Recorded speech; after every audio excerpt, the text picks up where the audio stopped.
This this audio is from The Story of B,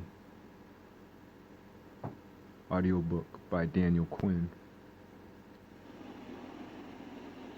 There at all. Then it suddenly leaped to mind. She said, "I want to show you how to read the future." Then she observed that Charles would have done it better, and that the point of the exercise needed to be more fully developed. She wanted to show me how to read the future. I closed my eyes and tried to listen for what she would say. What words would not surprise me coming from her mouth on this subject? Suddenly I heard her say, "The universe is all of a piece, Jared." It was so clear that I opened my eyes, half expecting to see her standing in front of me, but only Bonnie was there, sitting on a nearby stack of bricks and gazing up at the stars. I closed my eyes again, thinking, so, the universe is all of a piece. What does this tell me about anything? I let her speak. This tells you that the flight path of a goose over Scandinavia has something to do with a man dying in a hospital room in New Jersey. But it takes some figuring to find out what it is. This tells you that what's hidden inside a fossil 200 million years old has something to do with Jared Osborne. This, too, takes some figuring. This kind of figuring is the diviner's specialty, Jared, though anyone can learn to do it. The diviner is just a special tracker, a tracker of events and relations. Think about what you want right now. What are you looking for? That was easy. I'm looking for you. The universe is all of a piece, Jared. See what this fossil has to show you. Look at it in a way that demands to be shown what you want to know. I looked at it, demanding to be shown where to find Sheeran. And nearly fell over backward with illumination. If Bonnie hadn't been nearby, I think I would have yelled. As it was, my eyes flooded with tears, and my arms and legs began to tremble uncontrollably. "Idiot, idiot, idiot, idiot, idiot," the fossil debris said to me. Look closely, look anywhere you like. Do you see any Sheeran here? Any Sheeran at all here? Idiot, idiot. Sheeran is not to be found in the rubble. She isn't there. I waited a long, long time till I was sure I'd be able to walk without wobbling and to talk without sobbing. It must have taken 20 or 30 minutes, and I thought Bonnie might have left, but no, she was still there. After sweeping the rubble away with my hand, I walked over and told her I'd learned what the fossil had to tell me. She saw with a glance that this was the truth, and graciously didn't press for detail. "I'm glad," she said. Then, "Do you want this?" I said yes, and held out my hand. And she dropped into it the little ball of paper that the conjurer Gunther had tossed over his shoulder.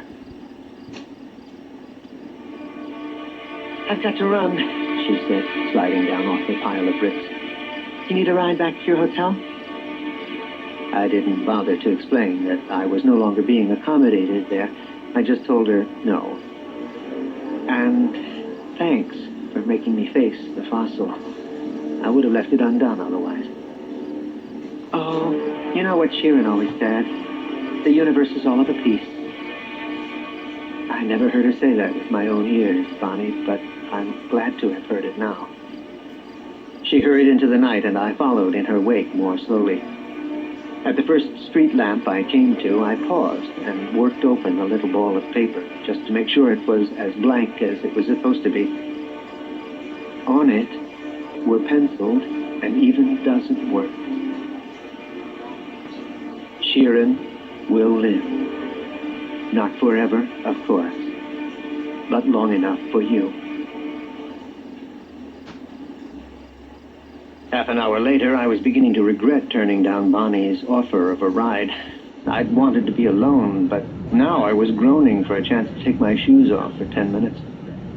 At this hour, there was nowhere to head but the park, and by the time I arrived, I had nothing in mind but stretching out on a bench and letting go.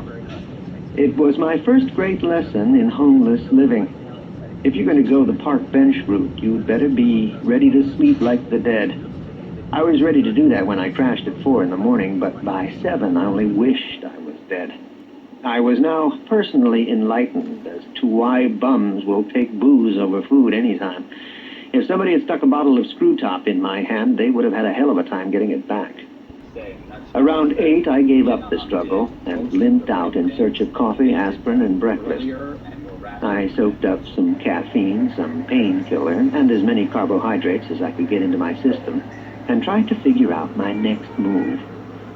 If my divination was to be trusted, I knew where Shirin was not. She was not buried under 1,000,000 tons of rubble at the site of the Schauspielhaus Wanfried. This didn't give me much, but it did give me a new place to start.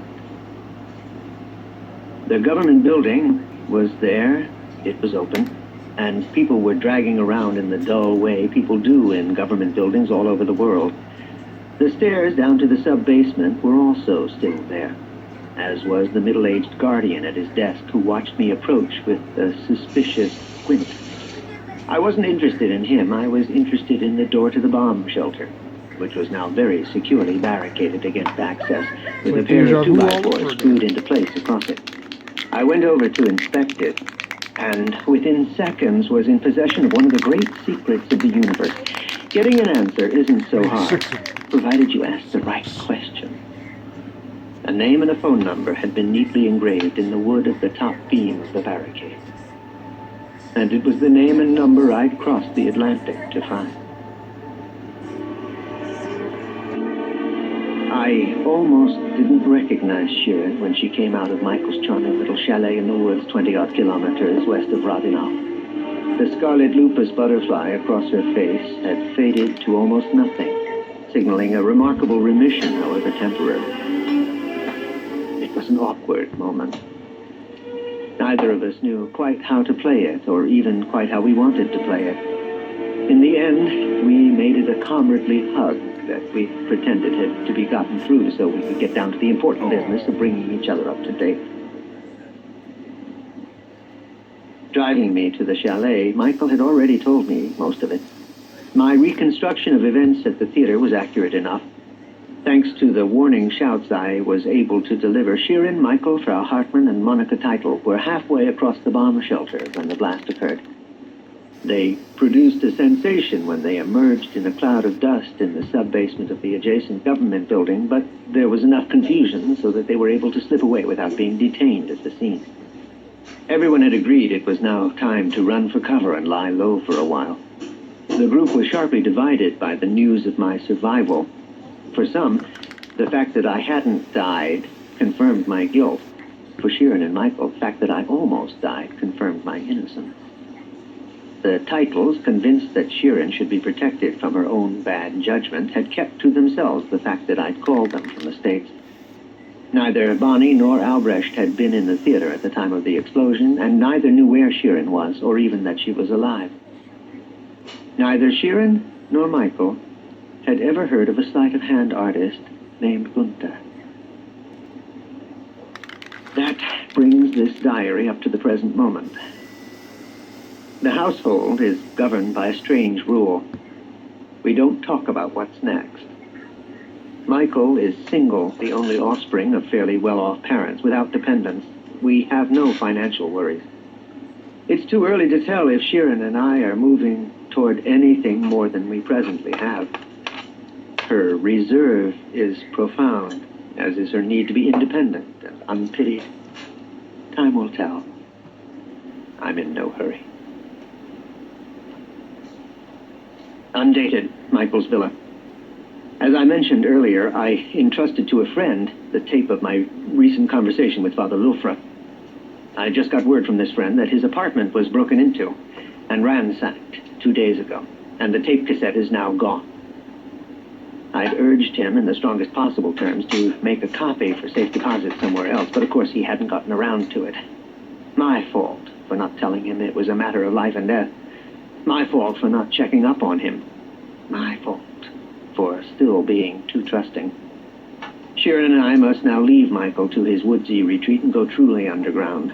He'll be safe enough when we're gone, because neither Father Lulfra nor Herr Reichmann really understands what this is all about. I end, as I began, wondering if there was ever a diarist who wasn't in fact writing for posterity, who didn't secretly hope that his or her so carefully hidden words would one day be found and cherished. In any case, if there are such self-effacing paragons, I'm not one of them. From the beginning, I knew I was writing with the possibility of being read by others. By you, in fact. From the first episode of my adventure, that initial conversation with Father Rolfra, I guessed something was afoot that would eventually have to be shared with a wider audience than is found inside my head. To put it bluntly, though I tried to pretend otherwise, I knew I was making a record here, and I wouldn't have kept at it so diligently otherwise. Why am I breaking off at this point? Is it because the teaching